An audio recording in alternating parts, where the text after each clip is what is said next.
Bahaya merkuri pada kosmetik. Yang pertama ada pendahuluan. Kosmetik merupakan produk penunjang penampilan untuk tampak lebih menarik dan rupawan. Kosmetik sudah menjadi kebutuhan primer bagi masyarakat, sehingga semakin banyak kosmetik yang beredar di pasaran, salah satunya krim pemutih.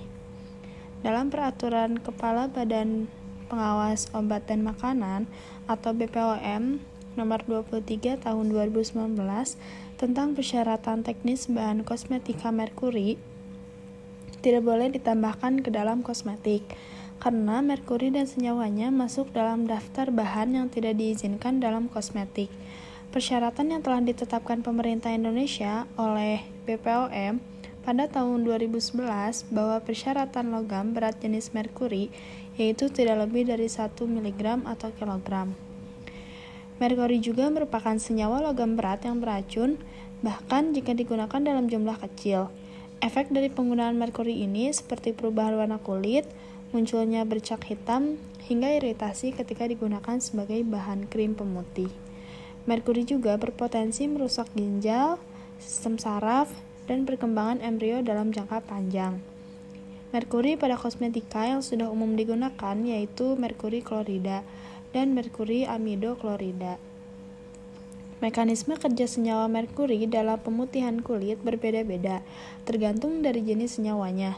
Merkuri klorida di dalam kulit akan melepaskan asam klorida yang menyebabkan terjadinya pengelupasan kulit lapisan epidermis, sedangkan senyawa merkuri amido klorida memiliki aktivitas menghambat kerja enzim tirosinase yang berperan dalam proses pembentukan melanin. Efek samping. Merkuri yang terdapat dalam kosmetik, terutama produk pemutih wajah, memiliki efek samping berbahaya bagi kesehatan. Penggunaan jangka panjang dapat menyebabkan iritasi kulit, kemerahan, ruam, serta membuat kulit menjadi lebih tipis dan rentan terhadap infeksi. Selain itu, merkuri dapat menghambat produksi melanin yang awalnya membuat kulit tampak lebih cerah, tetapi dalam jangka panjang justru menyebabkan hiperpigmentasi dan bintik hitam. Jika diserap oleh tubuh, merkuri dapat masuk ke dalam aliran darah dan merusak sistem saraf, ginjal, serta menyebabkan gangguan pada perkembangan janin bagi ibu hamil. Beberapa gejala keracunan merkuri akibat penggunaan kosmetik meliputi sakit kepala, tremor, gangguan memori, hingga perubahan suasana hati. Oleh karena itu, penggunaan kosmetik yang mengandung merkuri harus dihindari untuk mencegah dampak negatif bagi kesehatan. Secara umum, struktur merkuri atau Hg mencangkup bentuk unsurnya seperti HgO, bentuk anorganiknya seperti Hg+ dan Hg2+, dan bentuk organiknya seperti metil merkuri. Jenis garam merkuri yang paling sering digunakan atau ditambahkan pada produk krim pemutih yaitu merkuri amido klorida dan merkuri klorida. Merkuri amido klorida merupakan garam yang terbentuk melalui reaksi antara amonia dengan merkuri klorida dan dapat berubah menjadi basa milon jika ditambahkan basa tertentu. Keduanya memiliki mekanisme kerja yang berbeda dalam menghambat pembentukan melanin yang merupakan pigmen yang memberikan warna pada kulit. Kemudian ditemukan beberapa gugus fusi pada struktur merkuri klorida dan merkuri amido klorida. Pada merkuri klorida terdapat gugus klorida atau Cl dan Hg, sedangkan pada gugus merkuri amido klorida terdapat gugus klorida atau Cl, Hg, dan amonia atau NH2. Metode yang dapat digunakan antara lain yaitu uji reaksi warna dengan reagen kalium iodida dengan konsentrasi 0,5 yang menghasilkan endapan merah jingga jika positif mengandung merkuri. Selanjutnya ada juga uji reaksi warna dengan reagen natrium hidroksida dengan konsentrasi 2 yang menghasilkan endapan kuning jika positif mengandung merkuri. Selanjutnya dapat juga digunakan metode AAS atau Atomic Absorption Spectroscopy, High Performance Liquid Chromatography atau HPLC dengan detektor fluoresensi, dan ICP Mass Spectrometry. Metode yang digunakan dalam penelitian ini adalah analisa kualitatif menggunakan metode pereaksi warna dengan kalium iodida dan analisa kuantitatif dengan metode spektrofotometri serapan atom atau AAS.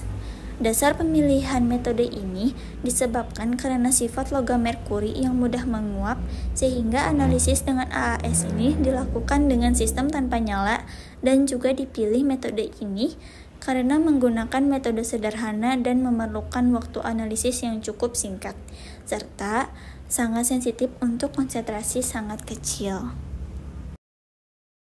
Lalu, ada prosedur analisis kualitatif. Yang pertama itu pembuatan larutan kalium iodida 0,5 N. Tujuannya untuk membuat larutan kalium iodida 0,5 N yang digunakan untuk uji reaksi warna dengan merkuri, dan prinsip yang digunakan adalah kalium iodida akan bereaksi dengan ion merkuri dalam sampel dan membentuk endapan merah jingga jika merkuri ada di dalam sampel. Prosedurnya yaitu sebanyak 2 gram kalium iodida ditimbang, lalu dimasukkan ke dalam laba ukur 25 ml.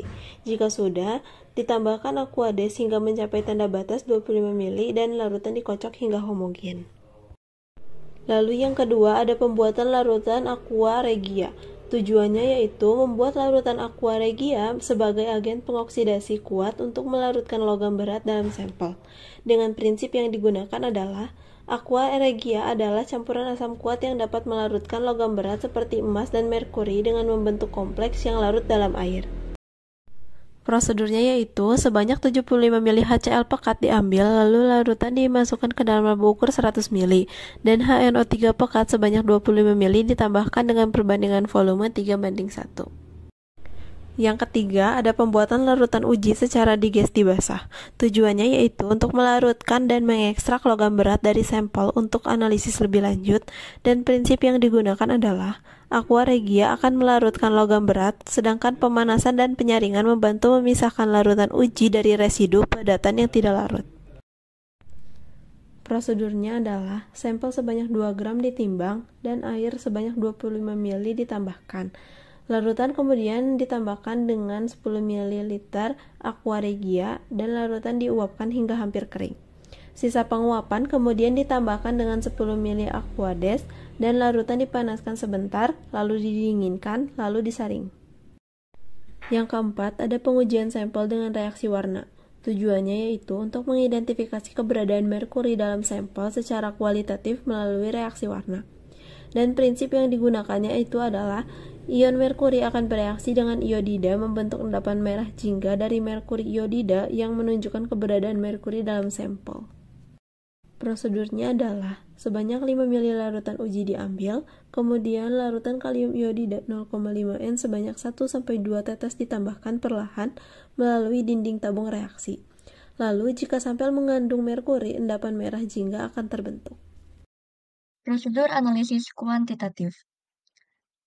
1. Persiapan larutan sampel untuk analisis kuantitatif dengan tujuan larutkan sampel untuk analisis kuantitatif menggunakan spektrofotometri serapan atom atau SSA dengan prinsip asam nitrat akan membantu melarutkan logam dalam sampel sehingga dapat dianalisis menggunakan spektrofotometer.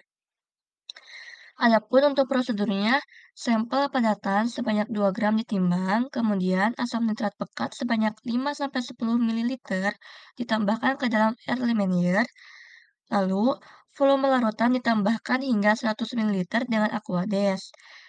Kemudian larutan dimasukkan ke dalam lembut takar 100 ml. Kedua, ada penginciran larutan sampel yang bertujuan untuk menyesuaikan pH dan konsentrasi larutan agar sesuai dengan batas deteksi alat SSA. Dalam prinsip, penginciran dilakukan untuk mendapatkan konsentrasi yang sesuai dengan rentang pengukuran alat SSA. Penyesuaian pH dilakukan untuk menjaga stabilitas spesies ion merkuri dalam larutan. Untuk prosedurnya, larutan sampel sebanyak 10 ml dipepet dan dimasukkan ke dalam laba takar lain. Kemudian, volume larutan ditambahkan hingga 100 ml dengan HNO3 0,1 N, lalu larutan sebanyak 0,1 ml dipipet dan dimasukkan ke dalam laba takar yang telah diberi nomor. Selanjutnya, HNO3 0,1N ditambahkan hingga volume masing-masing mencapai 100 ml. Lalu, larutan HCl ditambahkan hingga pH mencapai 2-3. Yang ketiga, ada pengukuran dengan spektrofotometer serapan atom SSA yang bertujuan untuk menentukan konsentrasi merkuri dalam sampel secara kuantitatif dengan prinsip SSA mengukur absorbansi cahaya oleh atom merkuri dalam larutan. Semakin tinggi konsentrasi merkuri, semakin besar serapan cahaya pada panjang gelombang 253,7 nanometer. Hasil absorbansi dibandingkan dengan profil standar untuk menentukan kadar merkuri dalam sampel. Adapun prosedurnya, instrumen SSA dinyalakan, kemudian panjang gelombang resonansi merkuri diatur pada 253,7 nanometer. Lalu, larutan sampel dimasukkan ke dalam SSA dan hasil pengukuran dicatat. Hasil analisis kualitatif yang didapat menunjukkan bahwa dari 18 sampel yang diuji, 2 sampel yaitu varian A1 dan A2 positif mengandung merkuri yang ditandai dengan terbentuknya endapan merah jingga setelah ditambahkan pereaksi kalium iodida. Sampel lainnya tidak menunjukkan reaksi yang mengindikasikan keberadaan merkuri. Selanjutnya, analisis kuantitatif yang didapat menunjukkan bahwa varian A1 mengandung merkuri sebesar 224,04 kurang lebih 0,35 mg per kilogram, sedangkan varian A2 mengandung merkuri sebesar 188,20 kurang lebih 0,28 mg per kilogram. Kadar ini jauh melampaui batas maksimum yang ditetapkan oleh Badan Pengawas Obat dan Makanan Republik Indonesia atau BPOM RI, yaitu tidak lebih dari 1 mg per kilogram atau 1 ppm. Kesimpulannya yaitu yang pertama, tidak semua krim pemutih yang beredar di pasaran memenuhi standar keamanan Badan Pengawas Obat dan Makanan. Yang kedua, beberapa produk dengan nomor registrasi Badan Pengawas Obat dan Makanan mengandung merkuri melebihi batas aman. Yang ketiga, konsumen disarankan untuk lebih berhati-hati dalam memilih produk kosmetik dan memverifikasi nomor registrasi melalui situs resmi Badan Pengawas Obat dan Makanan.